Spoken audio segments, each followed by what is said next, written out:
Hello, and welcome to this week's podcast. I hope you all had a wonderful 4th of July. As we return to our series Apocalypse Now, I'm going to take on a very controversial subject, the climate. In part 1 of this series, we looked at the true danger behind nuclear war, but walked away optimistic that despite many close calls, the systems have worked for 8 decades. But what about other forms of doom? I chose to focus on the climate as opposed to environmentalism because I think we can all agree that we need clean air and clean water, that we shouldn't litter and should recycle, that we should preserve nature and protect endangered species. The controversy seems to come in when you bring up the apocalyptic issue of climate change. I never really enjoyed science, and I certainly never excelled at it. Like many of you, I have to take a lot of it on faith. But being in that situation, who do we listen to? There are those who say we are headed right off a cliff and very soon.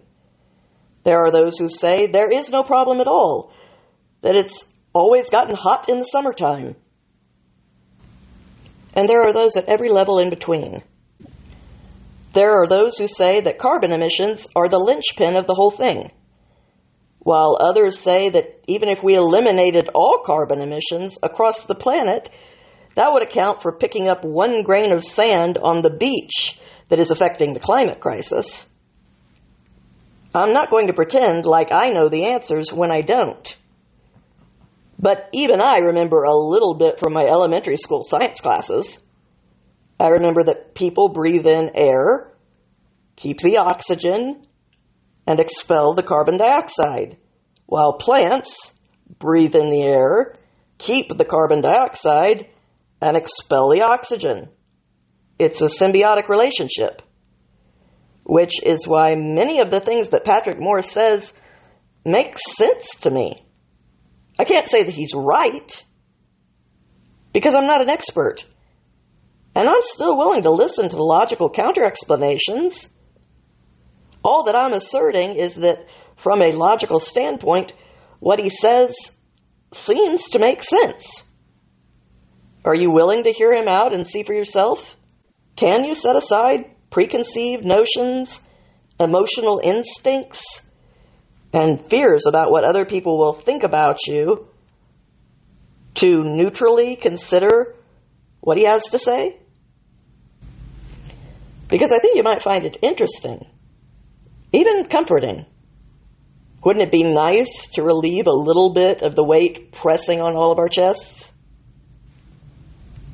Patrick Moore is the author of Fake Invisible Catastrophes and Threats of Doom, the co-founder of Greenpeace, and the director of the CO2 Coalition in Arlington, Virginia.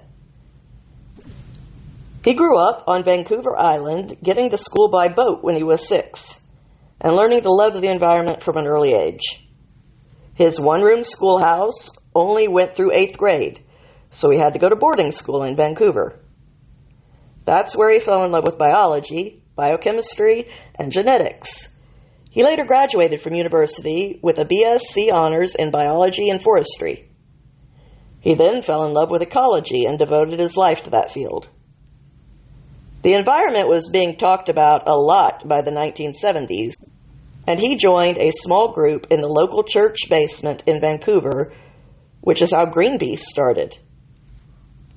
Here he joined with 12 other people to take a voyage across the North Pacific in a small fishing boat, protesting against the hydrogen bomb tests in Alaska. They lost that battle, but won the war. When the bomb was set off, people came from the U.S. and Canada, crossing the largest undefended border in the world to join against nuclear testing and the threat of nuclear war. Nixon canceled the remaining tests, and that started talks between the Soviet Union and the United States to reduce the number of nuclear weapons in the world. Patrick spent the next several years in the top levels of Greenpeace as a director and the ostensible leader for a couple of years.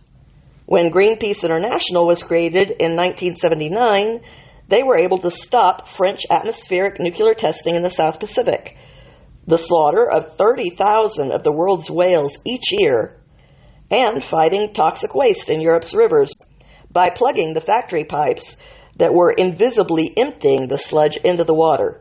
The images alone of the waste backing up into the factories raised public awareness, and today the Rhine, the Rhone, the Elbe, and the Thames all have fish again.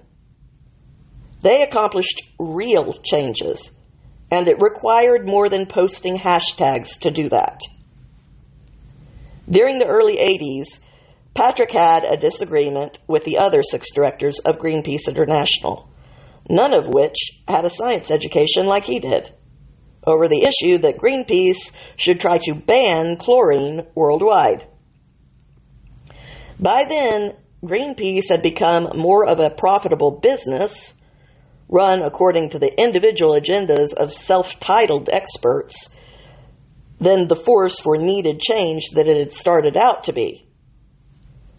Patrick tried to explain to them that chlorine is one of the elements on the periodic table, and trying to ban one of the building blocks of the universe might be a little radical. He tried to explain how important chlorine was to public health and medicine. 85% of our medicines are based on chlorine chemistry. 25% of them actually have chlorine in them. But they were unpersuaded by the science, and so there was a parting of ways between Patrick and the organization he had helped to co-found. This situation was reflective of a larger shift happening within the environmental community. This is when things stopped being about the science and became more of a religion per se. This was when environmentalists started referring to human beings as the, quote, enemies of Mother Earth, as though we are the only destructive species on the planet. Patrick was more of a scientist than a religious adherent, so he became ostracized from the community and the movement that he was so involved in founding. Quote, over the years, it's basically turned into a racket, peddling junk science and doing basically nothing, other than trying to scare people into thinking the world is coming to an end and the whole ocean is full of plastic and it's killing everything, and just a lot of lies. He rejects the self-loathing rhetoric that has become a way to signal the degree of one's virtue. Quote, we are a perfectly good species.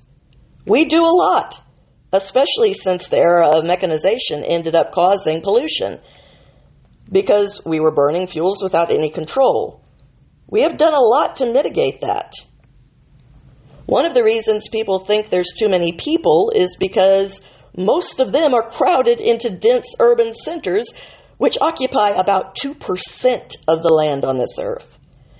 And the land is only 25% of the surface of the earth.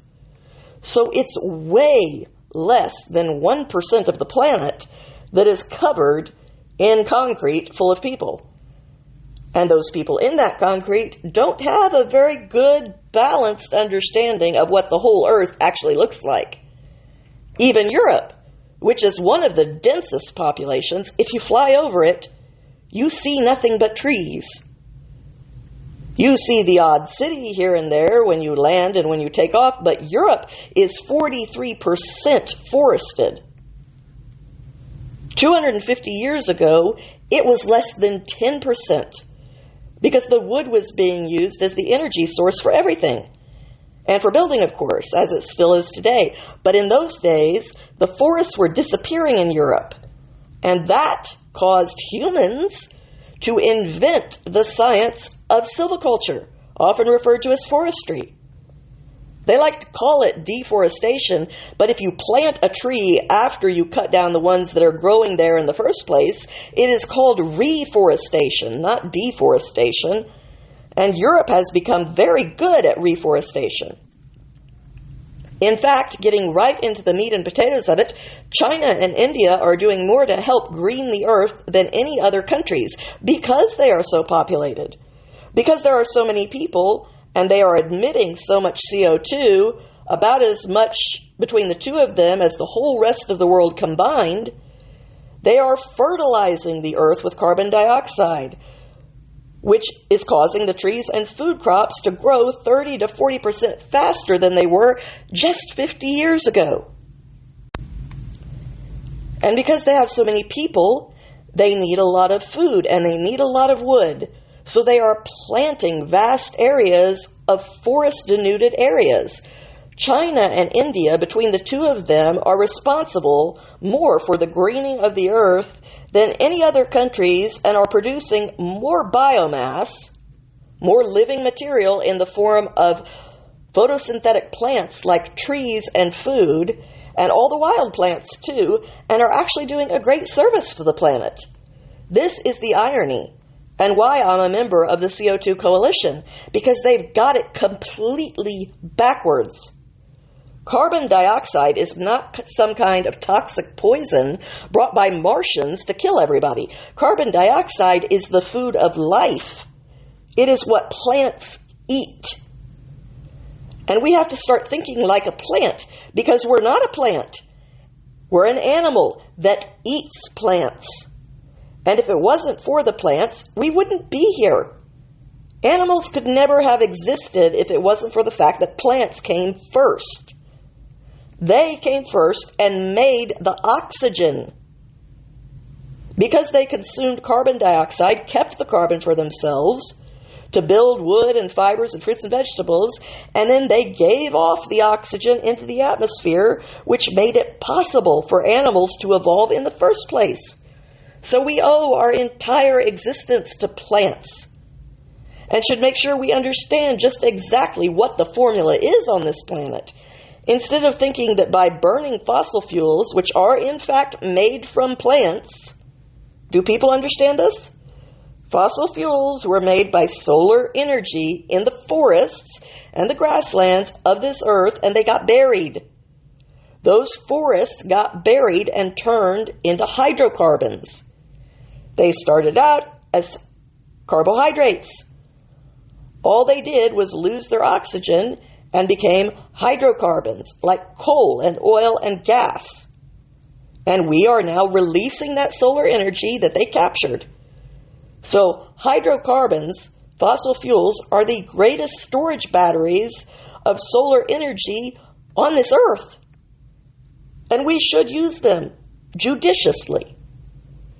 Which is why I favor nuclear energy, because it could actually supplant a great deal of fossil fuels in an effective way, unlike wind and solar, which don't work 3/4 of the time. They could actually work all the time, as they already do. There are 440 nuclear plants operating around the world today. Nearly 100 of them are in the United States, and no citizen of the U.S. has ever been harmed by a nuclear plant. And I don't believe any citizen of the UK or the EU ever, well, Chernobyl did affect the EU, of course. But it is the only nuclear accident in the history of nuclear energy that killed people. And it was about 86 people, according to the World Health Organization. Greenpeace says it was 300,000 who died in Chernobyl, but they don't have gravestones or names, so I suspect something is amiss there in their calculation. End quote. Responding to being asked about the validity of the unfolding climate, quote, catastrophe, Patrick Moore quipped, "Yes, we're in a climate emergency right now. Can't you see it outside? The climate emergency, which is unfolding around you. It's complete hogwash. There is no climate emergency.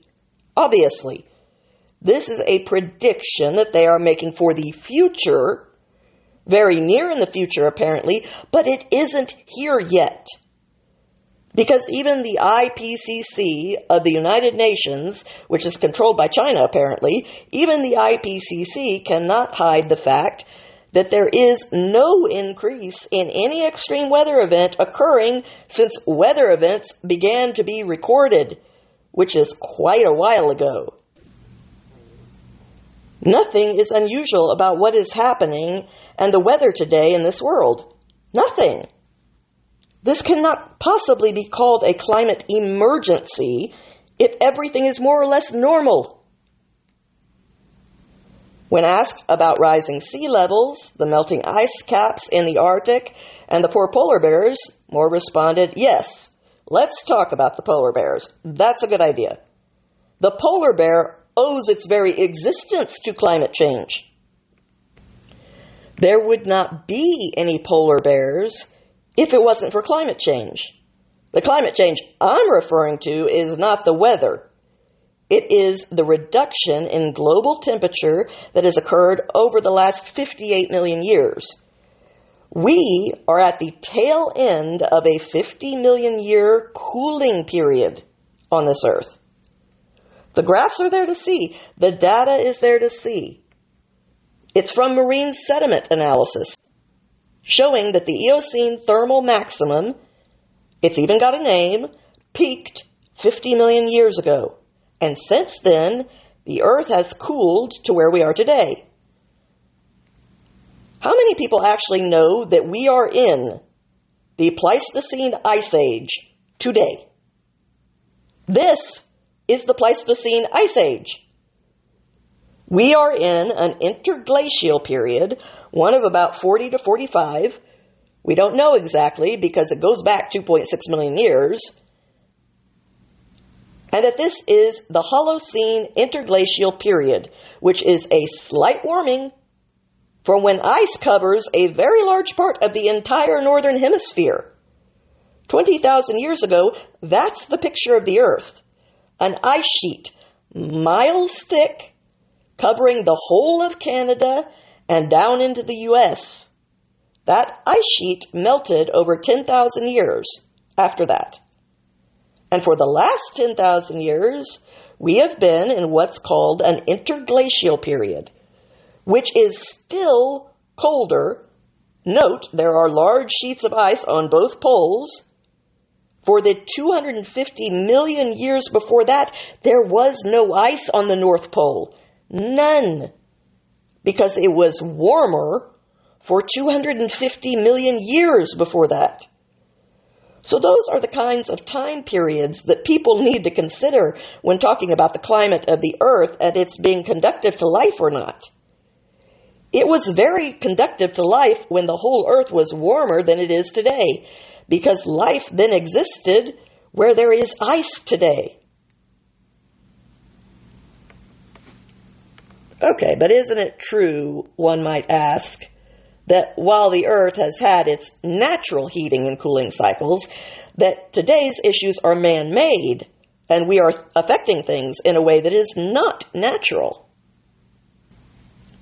Patrick Moore's answer is, people say, well, humans weren't here when it was warmer. Yes, but our ancestors were. Every single living thing on this planet today, every insect, every bird, every human represents a continuous, successful reproduction since the beginning of life. We are the toughest, baddest-ass species, plural, that ever existed, because we have lasted longer than any other species. All the other species on Earth today have come through the gamut of cold and heat and whatever nature threw at us. And we are still here. And it isn't as though we just popped up out of the ground. We came from reproduction over millennia. Anytime two people get together and don't have children, that line ends. That's the pruning of the evolutionary bush. And it's been going on since the beginning of life. So no. What we have done is cause slightly more than 1 degree Celsius increase in global temperature, if you believe the people who tell us that we're going to die if we don't stop putting CO2 into the atmosphere. They are manipulating these numbers all the time. The sea level rise. 2,000 years ago, the sea level in Britain was much higher than it is today. There's remains of Roman docks in the south of England that are way inland. He's right, I looked it up. Pevensey Castle is a fortress that used to guard the sea in the south of England and is now a full mile inland. Sea levels have gone up and down for the past 7,000 years after the sea rose 400 feet or 120 meters as the ice sheet melted. Patrick Moore continues, when the sea is rising less than an inch per year, way less than an inch per year on average, you have two choices. If the sea rises to where you don't want it to be, either move to higher ground. That would be a fairly logical choice to make so that you would not be inundated by the sea, or hire the Dutch. They have been very successful. 25%, a quarter of Holland is below sea level. And you could do that with Manhattan, for example, because there's a lot of people and infrastructure there. It would be worth building dikes around Manhattan. We can build things so fast these days. We can make whole new cities. Look at what the Chinese have done in just the last 30 to 40 years. If you set your mind to it these days, with the technologies we have, it's no problem. So let's forget about that one. Speaking scientifically, to the, quote, thick heads of extinct rebellion activists, his words, not mine, Moore said, quote, before there were polar bears, when the earth was warmer, there were only brown bears, the Eurasian brown bear. Over here we call them grizzly bears, but they are the same species because the grizzly bear came to the New World at the same time that people did 15,000 years ago or so. And when the sea was 400 feet lower, the land bridge occurred between Russia and Alaska. So along came the humans, the brown bear, which we call the grizzly bear, the moose, and the caribou, which you call reindeer. They came then too, and so did the timber wolf. So those 5 species of mammals weren't even in the New World until 15,000 years ago. So then the world started to cool. The Eurasian brown bear split into 2 populations. One population went to the Arctic to hunt seals under the ice. At that time, they were still brown, and they were still Eurasian brown bears. But they gradually evolved into a white bear for camouflage, developed a diet that is much more carnivorous because there aren't many plants in the Arctic, like there are where the brown bears live. So the polar bear is actually the offshoot genetically of the Eurasian brown bear. And today, because they're not separated by much time, only a few 100,000 years, because of that, they can still breed successfully between the two. They seldom find each other because one is in the Arctic and one is on the land down south. But if they are put together, they can produce viable offspring, which is actually the definition of a species. Scientifically, they're the same species. But we see the polar bear as being so distinct from the brown bear, so we gave it a separate species name. There you go. If it wasn't for the descent into the Pleistocene Ice Age that began 3 or 4 million years ago, that caused the Eurasian brown bear to evolve into a polar bear, and that's why they wouldn't exist if it wasn't for climate change. Now, as to their population and the threat of extinction and all of that, here's the true story. In the early 70s, wildlife biologists went to the leaders of the polar countries, which is Russia, Canada, the United States, Norway, and Denmark of all places because it owns Greenland, which actually has quite a few polar bears on it, and told them that the hunting of polar bears had increased to such a level that it was a threat to the population. They had been reduced to somewhere between 6,000 and 10,000 individuals at that time. So all of the polar countries came together and signed an international treaty in 1973 to end the unrestricted hunting of polar bears. How many members of the public are aware of that? None of them are told this. The media never talks about the international treaty to end the unrestricted hunting of polar bears, because by the early 70s it had become real easy to take a plane to the Arctic, hire an Inuit guide, and get yourself 2 or 3 polar bear rugs for in front of your fireplace. And lots of people had enough money to do that. And it was a thing to do, so the polar bears were diminishing. Since that treaty was signed, the polar bear population has grown, is somewhere between 30,000 and 50,000. It's not easy to count them all because they're distributed around the North Pole on the ice pack. And that's one of the reasons they can make up this fake story. That's why my book is called Fake, Invisible Catastrophes and Threats of Doom, because the polar bear might as well be invisible to everybody on Earth. Same with coral reefs. So they're not invisible in the sense that if you could get there and see them and count them and look at them all, you could verify them, you could see them. But most people can't see the Great Barrier Reef or the polar bears. And those have become the 2 iconic symbols of the, quote, death of the planet. When in fact, they are both healthier than ever. When asked specifically about the Great Barrier Reef, he responded, quote, "No, it's completely recovered from the bleaching of 2016, which itself was completely exaggerated. And when coral bleaches, it is not dead. They don't tell you that. You look at the headlines from that time. It said 93% of the Great Barrier Reef is dying. They didn't say it was dead. They said it was dying, and the newspapers translated that as dead. They said it was about to die. They said it was terminal. Forbes even said that it was in its, quote, final terminal stage, as if there are previous terminal stages to the final one. It was just a bunch of hype.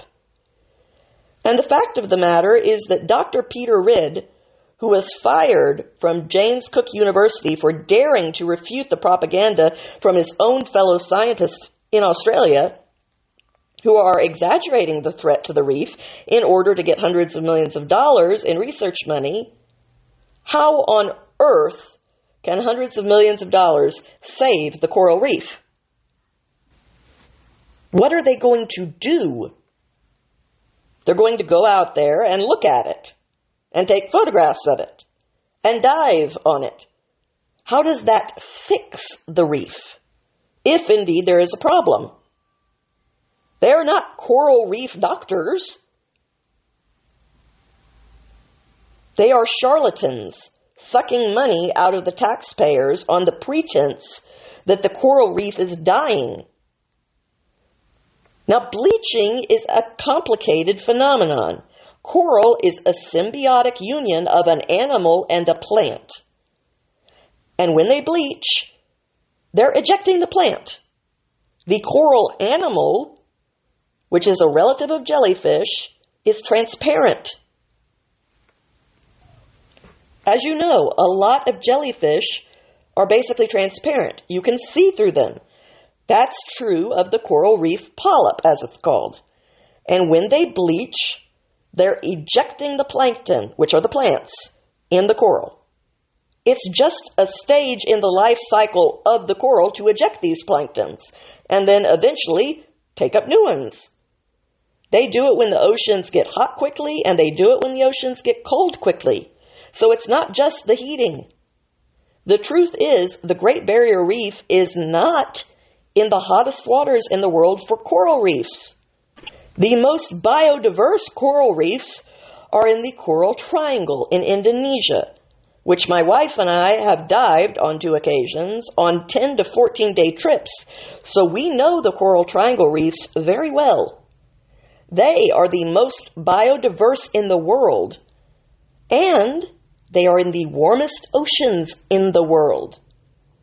When the world cooled into the Pleistocene Ice Age, the range of corals was drastically restricted from what it had been during a warmer Earth, and is now kind of a sanctuary in the Indonesian Ocean, which is an archipelago with a shallow sea, and no cold water ever comes there. So corals do better there than they do anywhere else in the world. There are 600 species of coral there, 2/3 of all coral species, and more reef fish there than anywhere else in the world. This also is thoroughly documented in my book. Okay, so what about claims that the Great Pacific Vortex, which is supposed to be a collection of plastic trash floating in the Pacific Ocean, supposedly it is the biggest man-made object ever? He answers, no, it's not. There actually is no such thing as the Pacific Garbage Patch. It is a fake thing. And again, it's because no one can see it. You can't stand on a beach in California and see the Great Pacific Garbage Patch because they say it's in the middle of the Pacific Ocean, far from land. Look at my book. There's a photograph in it which proves that there is no Great Pacific Garbage Patch. It is totally fake. They show a picture on the internet. Underneath it, it says, part of the Great Pacific Garbage Patch. And it's this huge patch of debris with a diver coming up holding some stuff. But in the background, there are mountains. And I looked at that and I thought, now just a minute. There are no mountains in the middle of the Pacific Ocean. So where was this picture taken? The tsunami in Japan caused by the earthquake that caused the Fukushima nuclear crisis. That's where the picture was taken. It's not the Pacific Garbage Patch. It's whole towns that were washed into the sea when 20,000 people died from that tsunami. So they show that. That's the only real picture that they show. Otherwise, if you go to the internet after Googling Great Pacific Garbage Patch, you will find Photoshop mock-ups where people have painted a blob on the Pacific Ocean and put an arrow to it saying, Great Pacific Garbage Patch. It's totally fake. There is no such thing. End quote. I've included the photos he's talking about in my article on Substack. Just go to Views of an Outsider. And he's right. There are mountains in the background. The other photos are very low-quality fakes. And believe me, if I can tell they're fakes, anybody can. The people pushing this story claim that the garbage patch is twice the size of Texas, and yet you can't see it from space in any Google Earth satellite photos. They claim that's because the individual pieces making up the patch are so small individually, more like dust, that it just looks like water from space. But all the pictures taken from boats of the supposed garbage patch show huge chunks of debris, bottles and shoes, etc. So their story doesn't add up no matter how you slice it. The Loch Ness Monster had a better case made for it. So why are we being told what we're being told? Why are so many governments seriously considering the Green New Deal despite its catastrophic cost to human life? And why are we constantly being told that this is all so urgent? According to Patrick, because the key to controlling the populace is fear and guilt, the combination of which is very effective. You're driving down the street in your SUV and you think you're killing your grandchildren. That's what you've been told, and that makes you feel guilty. So you send a big check to Greenpeace, thinking they might do something to stop this from happening, which is garbage to start with, because they're just hobnobbing with the rest of the crowd at Davos and the World Economic Forum. So the whole thing is based on fear.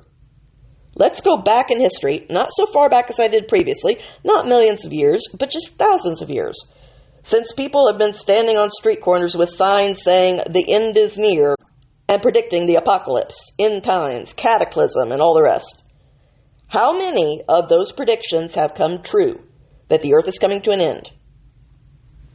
I'd say they're batting zero in that one, seeing as though if the world had come to an end, we wouldn't be talking to each other right now. So the earth has never come to an end, despite hundreds of predictions through the ages that it was very soon coming to an end. And anyway, what does the end of the world look like? Does it implode? Explode? Do the seas catch fire and burn the whole land off and everything is dead? I'm not sure what the end of the world might look like, but I'm quite sure it has never happened, and therefore is unlikely to happen anytime soon, especially due to carbon dioxide emissions from burning fossil fuels that were made by solar energy millions of years ago that we are now taking advantage of because we're smart. Imagine rabbits finding coal. What would they do with it? They would not have a clue what to do with it. And we are a pretty special species, actually. Look at what we've done. You have art on the wall behind you there. How many other species produce art so prolifically as the human species does? Or all the other things we do? And the idea that we are evil is at the root of all of this. That the enterprise of the human species predicts the end of the whole world, that it's just going to happen automatically because of how awful we are, is a complete and utter lie. There is no possibility that the world will come to an end anytime soon from anything we are doing. As a matter of fact, what we are doing, the main effect of our use of fossil fuels, other than providing 82 or 3 or 4 percent of all of the energy we use to stay alive each day and to get from one place to another each day, in other words, carry out our existence every day, the other most important thing that CO2 is doing, that fossil fuels are doing, is greening the earth. All you have to do is go to NASA Greening the Earth on the internet, and you will see the satellite photos. This was actually pioneered by the CSIRO in Australia, which is their peak science body, and they figured this out in the mid-2000s. I think it was 2014, actually, when they published their map showing up to 30% increase in vegetation growth, especially in the driest parts of the world, because increased CO2 not only results in faster plant growth, because that's the food for plants, CO2 also makes plants more water efficient, in other words, making them more drought resistant. Because when there's more CO2, it's easier for the plants to take it in. So they don't make as many holes under their leaves, which is where they take it in, and that means less water escapes from them. So they can survive on a smaller amount of water than they could when CO2 was lower. So CO2 is performing miracles with the life on the earth. Why are there record food crops every year? The main reason is the increase in CO2. That's the primary reason. And people are not being told that. They're being told a pack of lies about CO2, as if it's bad, when in fact nobody can question that it is the main food for life. It is the main food for plants, and it is the main food for animals because animals eat plants. That is their food. And plants are made from carbon, from CO2. Therefore, so are we. Again, he's right about this. You can see pictures of all of this in my article. I remember especially growing up being told that the deserts were growing. It was actually something that really freaked me out in school, the idea that the world would turn to desert and there was no way to stop the deserts from growing. They're shrinking right now, pretty massively because of the greening of the earth. You can actually go and look at the satellite photos of it. I was skeptical of some of these claims at first too, but so far, of the things I've looked into of his claims, they've all proven true. Quote, "If there is evil in this world, It is this movement to try to convince people that they should commit mass suicide by ending the use of fossil fuels. These people living on the 30th floor of a condominium in 500 cities of over 1 million people, they sleep at night while the truck brings the food in from the countryside. Big trucks that are not going to be running on batteries anytime soon. The food that those trucks are carrying was produced with the help of very large tractors and combines and other mechanization that makes it possible for less than 5% of the population to grow all the food for the rest of the people who are living in the cities where there isn't any room to grow the food. Not on a balcony on the 30th floor of a condominium, even if you're lucky enough to have a balcony. So they don't see the trucks coming in every night to resupply the stores with food. They don't even have a clue where their food is coming from. They don't understand a thing about it. And when we don't understand things, it makes it very easy for people to lie to us. He might be lying to us. As I said, I'm not a scientist. I don't know. I'm only saying that these things make sense, and I'm willing to hear counter-arguments to them, but they're going to have to be made, and they're going to have to also make sense. He continues, mechanization has been a wonderful thing to take the burden of labor, manual labor, off a huge percentage of the population. At one time, it took 80% of the people to grow the food, and the other 20% lived with the lords and ladies in the castle with the king, but 80% of them were out slaving every day, living in hovels, so that kids by 6 and 8 had to become laborers and didn't get educated because they were necessary to do part of the food production by hand. Everything by hand. Today, 80% of the people plus live in cities. And it takes only a much smaller proportion of the people to provide everything the people in the cities need to survive. The energy, the food, and the materials like concrete and steel, for example. People in the cities think the people in the country who are digging and plowing and cutting and drilling and excavating and building huge mines, they are the enemies of the earth. They are the ones destroying the planet. They forget the only reason those people are doing that is so that they can remain alive in their hives in the city. They take a little bit for themselves along the way, but most of the wealth is in the cities. People in the cities have more fancy cars and travel more and all the rest. They've got more money. So what is true environmentalism? And how should we care for the planet? What should we be doing as individuals? He says, quote, you mentioned unnecessary trips. No trip is necessary with the technology we have today, so what you're basically saying is no one can go on holidays, because they are really unnecessary.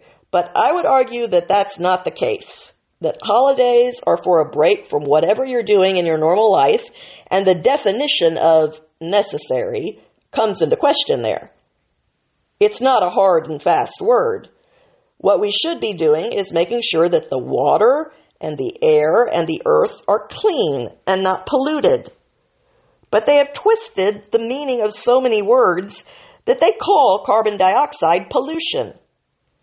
You know, I used to laugh at people when they said their plants liked it when they talked to them, as if plants have like ears or something and could listen to music or whatever.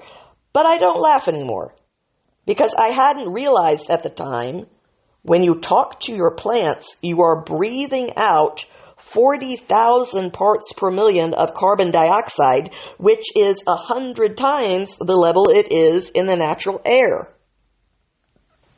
Therefore, you are basically breathing supersaturated fertilizer on the plant.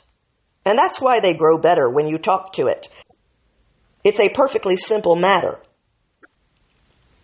Now, in the United States, the Environmental Protection Agency ruled under Obama that carbon dioxide is an air pollutant, when in fact it is the main food for all life and has no toxic properties whatsoever. The same thing is true with plastic. They tell me that plastic is leaching toxins into the sea. That when fish ingest plastic and birds ingest plastic, it is bleaching toxins into their body. Is that why we wrap most of our food in plastic? Because it's toxic? The disconnect here is unfathomable. Insane. The reason we use plastic to contain our food is because it's non-toxic. It's sterile. And the reason adult albatross feed bits of plastic to their chicks, they can't digest the plastic. So land birds use pebbles as a digestive aid in their gizzard, which is the second stomach that all birds have. Birds don't have teeth. Therefore, they can't chew their food and have to swallow it whole. They send it to their gizzard, a muscular organ, where they also put hard objects of a suitable size and shape so that the birds can use them to help grind the food. It's used in industry all the time for grinding things by putting hard objects in the grinder to help grind it. Birds figured that out millions of years ago. Sir David Attenborough lies and says that the birds are mistaking plastic for food and feeding it to their chicks. No, they're not. They're not mistaking it for anything. They are using it as a substitute for bits of pumice, hard nuts, and pieces of wood. Those objects all wear out over time and have to be replaced. That's why they have to continue eating, or actually ingesting, these digestive aids all their life. One would think that Sir David Attenborough, having written The Secret Life of Birds, a large book, and having done a 10-part BBC series on birds, that he might know that they have a gizzard. He never mentions the gizzard, never tells the truth about the hard plastic bits that are being used as digestive aids in the chick's gizzard and in their own gizzard. He pretends that they are mistaking it for food and holds up a clear plastic bag on television saying that they are ingesting this, thinking it's food. Never shows a clear plastic bag being fed to an albatross chick because that's not going to happen. Then you go on the internet, and if you Google plastic and baby albatross chicks, you will find baby albatross chicks that are mostly desiccated and half rotten. They've had their side cut open, and they've been stuffed with plastic objects. They are staged. They do this in order to make people think that birds are stupid, when in fact birds are not stupid. They are very intelligent. And they don't feed their chicks things that they mistake for food. They know what food is, just like we do. And we don't eat plastic bags or bits of hard plastic because we don't have a gizzard like birds do. There's also the Great Walrus Suicide Pact, where the walruses are filmed by Sir David Attenborough leaping from the cliff to their death. He says it's because there isn't enough ice in the Arctic. That's why they commit suicide, because they're too crowded on the land. And actually, they don't belong on the land, they belong on the ice. Well, there must be some reason why this land on the northern Russian coast is called a walrus sanctuary.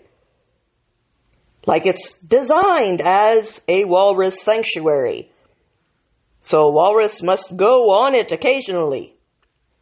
As a matter of fact, that's where they go when the ice recedes in the summer from the north of the Russian coast.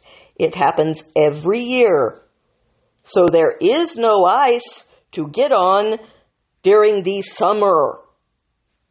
Turns out, the reason the walruses leapt to their death was because a pack of 20 to 30 polar bears were coming up from behind them.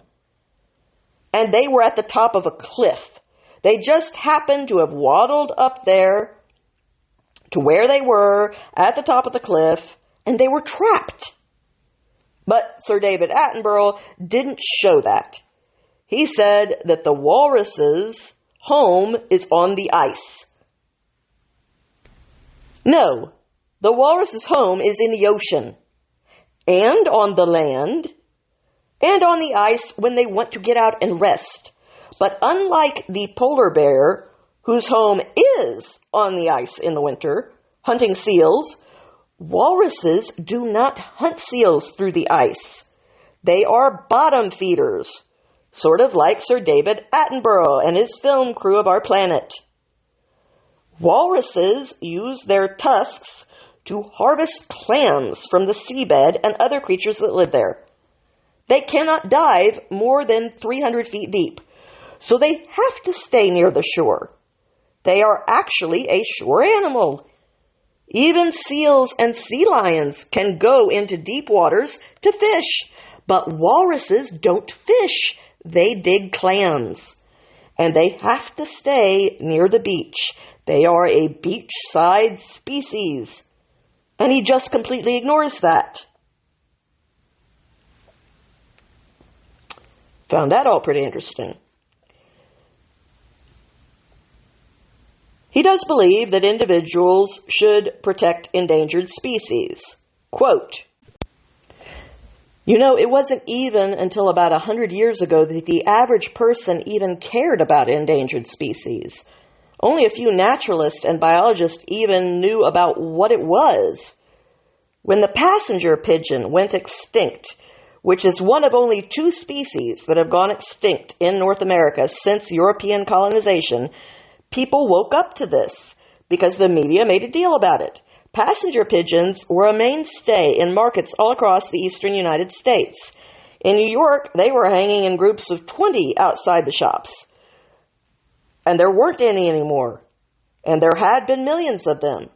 So this dramatic extinction that occurred, that's what really triggered the concern for endangered species in the world. And so it's only been a short time since anybody even cared about that. I mean, before that, everybody just thought, if a species goes extinct, it goes extinct. Species have been going extinct forever. Way more species have gone extinct than exist in the world today, like thousands of times more species. Aquaculture, which is the growing of fresh and marine water fish in a farming context, as opposed to catching wild fish, is the way we will save the wild fish from being overexploited. It's being attacked on every front by the greens, as if it's poisoning the sea or something, when in fact it takes the pressure off the wild fish. Wild fish have been overfished now for at least 30 years. They should let the wild fish recover in many cases.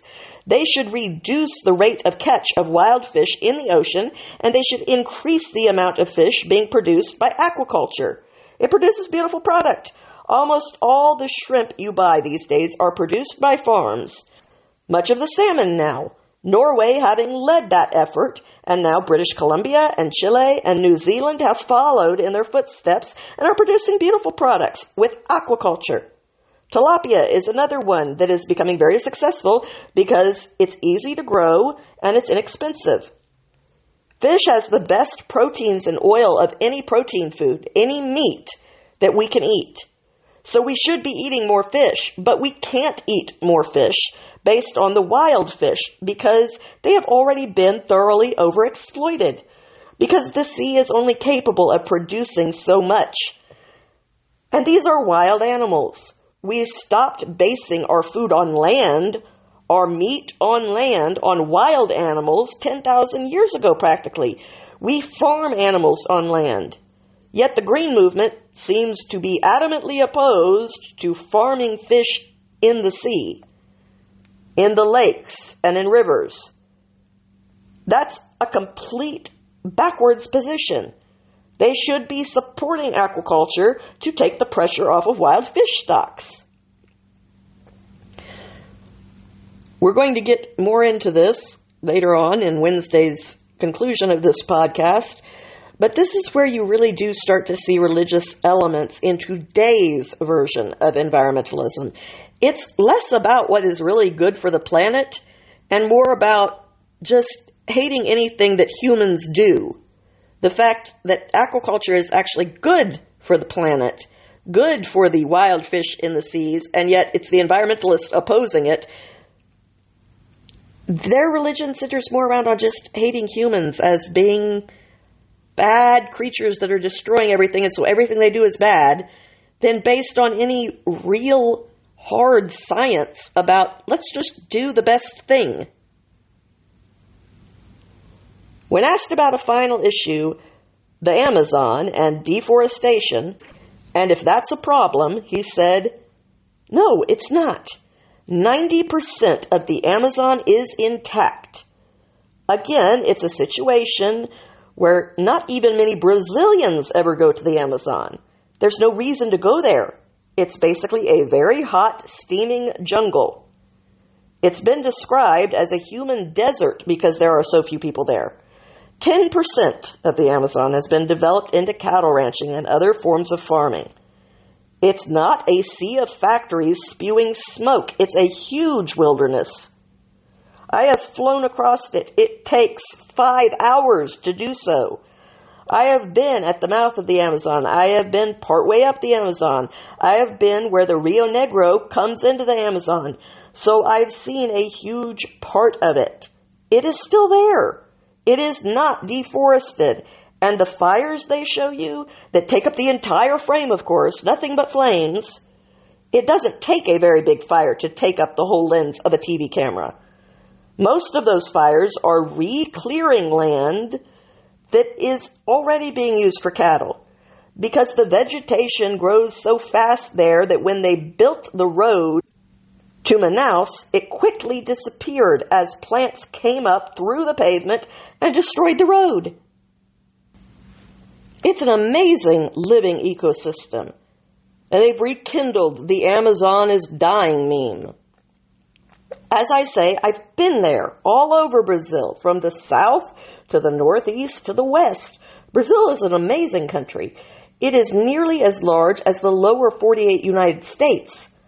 And the Amazon is a huge piece of it, which is largely intact. Look at the map that shows the reservations that have been made for the indigenous people of the Amazon and the national parks in the Amazon. And if you own a piece of land in the Amazon, you are only allowed to develop 20% of it. Brazil, even in the south, where the main agriculture is, has some of the best land use practices in the world. They require that 20% of all agricultural land, private land, be kept in nature, and that all streamside areas be protected and left in natural vegetation.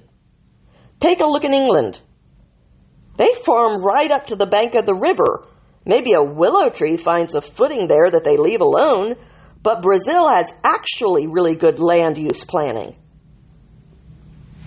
The end of the interview was about nuclear energy. He says, we're using nuclear energy a lot at the moment. There are 440 nuclear plants operating in the world. Europe actually has most of the countries that have more than 1/3 their electricity being produced by nuclear energy. But the big movement in nuclear today is in China, India, and Russia, where they are actively building new plants right now as we speak and plan many, many more. Because they are actually thinking of the future. Nuclear is the energy of the future.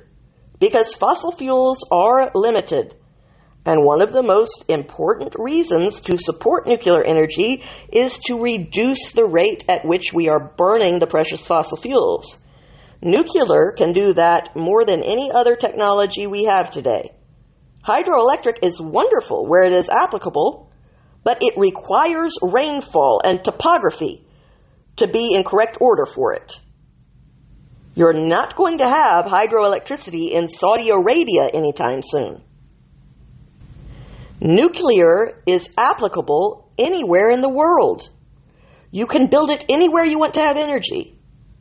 Now, Chernobyl was an exceptional situation. The Chernobyl class of reactor, built by the Soviets, behind the Iron Curtain without any input from Western science and Western nuclear understanding, as in the people who developed nuclear energy, those reactors, there were more than 20 of them spread out over the former Soviet Union, those reactors were basically the same design as those they were using to make plutonium for nuclear weapons.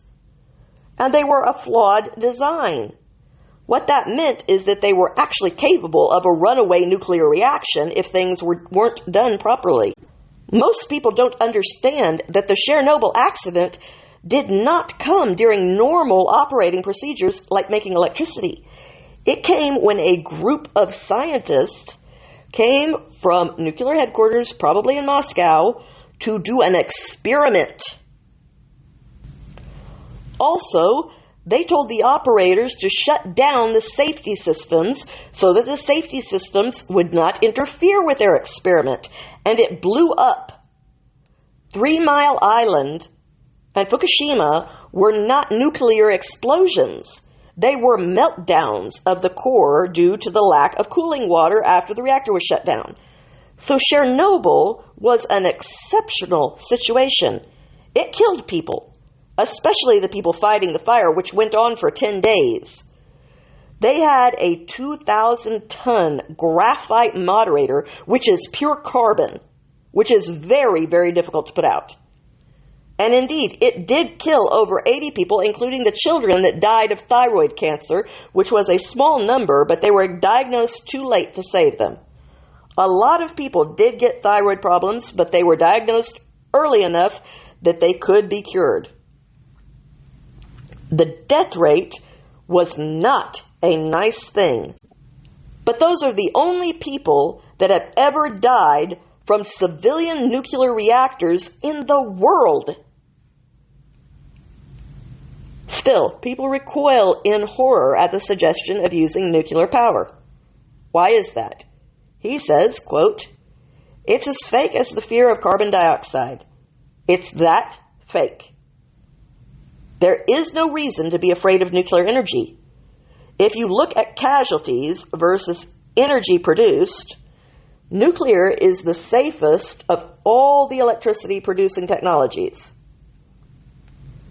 I did look this up, and I've heard other people speak about it, and there is a big difference between nuclear energy that is used to produce power and nuclear devices such as nuclear bombs. The degree to which the uranium and plutonium are enriched is not anywhere near the same. The reactors, it's not the same thing at all, and a lot of people think it is. He continues, "It also takes up less room. Look at how much room wind and solar takes up. It takes up vast swaths, and if they make it 10 times as much as it is now, it will take up a lot of agricultural land where we grow our food. They need flat land for these things. That is what should be stopped." Also, wind farms are absolutely devastating bird life, especially endangered birds that are getting caught in the windmills and hit and struck. There's just a lot about the environmental issue that we don't hear about. We definitely don't hear both sides, and both sides are not allowed to be considered. You're a bad person if you even listen to any of this. Like I said at the beginning, I'm not a scientist. I don't know if this is right. It seems to make sense. I'm willing to listen to other arguments that disprove him if they also make sense. But when we're talking about things that are going to devastate huge parts of the world if we pursue them, we need to know what we're talking about. Or we need to not talk about it. Those are really the only two responsible options. I hope you've enjoyed today's podcast, and I hope you come back on Wednesday for the rest of this podcast. Sorry I was unable to finish it this week, but it will be posted Wednesday because there's a couple more people you really need to hear from.